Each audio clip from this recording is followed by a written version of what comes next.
New tonight at 5. While the rain has finally stopped for now, the impacts of our series of historic winter storms are still painful for many. Yeah, tonight many vineyards are flooded in places like Lodi, and growers are concerned. ABC 10's Kurt Rivera has a closer look. This is our main parking lot. Lodi area grape grower Lane Montgomery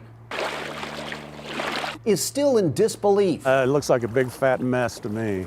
seeing his 17 acres of land underwater. It's bewildering, and this happened so fast. We're in a state of shock, really, still. It happened Sunday as water quickly began filling up his Peltier Road vineyard stocked with 7 varieties of wine grapes. 19 years in the wine business, he's never had his M2 Wines property flooded like this before.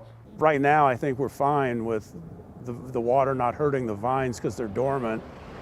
But once the vines come out of dormancy, I'm just praying that this is going to be dried out by then. 95% of M2 Winery's business is direct to consumer, meaning people actually come to the winery here to purchase the wine. And obviously, with the parking lots flooded, they can't. The Lodi wine grape growing region has 85 wineries, 750 growers, and 100,000 acres. The Lodi Wine Grape Commission says water in vineyards isn't a problem and should drain off. But what if it doesn't? If they continue to stay underwater for months at a time, which we might see with some of the vineyards along the McCollum River where they continue to release a lot of water out of Comanche, that could become problematic later in the spring. That's the tasting room over here on the right. For growers flooded out like Lane Montgomery, at the moment, it's literally wade and see. There's just nothing that can be done about this right now, except just not give up, I guess. And here's the deal. The Lodi Grape Commission says it was not just flooding, but also the wind that caused damage to vineyards. In our state, only about 230,000 homes and other businesses and other buildings have flood insurance policies, which are separate from home insurance. And that means only about 2% of properties are covered against flooding. According to a study by the federal government, about 32 trillion gallons of rain and snow have fallen since Christmas across our state. While it's put a major dent in our drought, officials say people are more threatened by rushing or rising water more than anything else.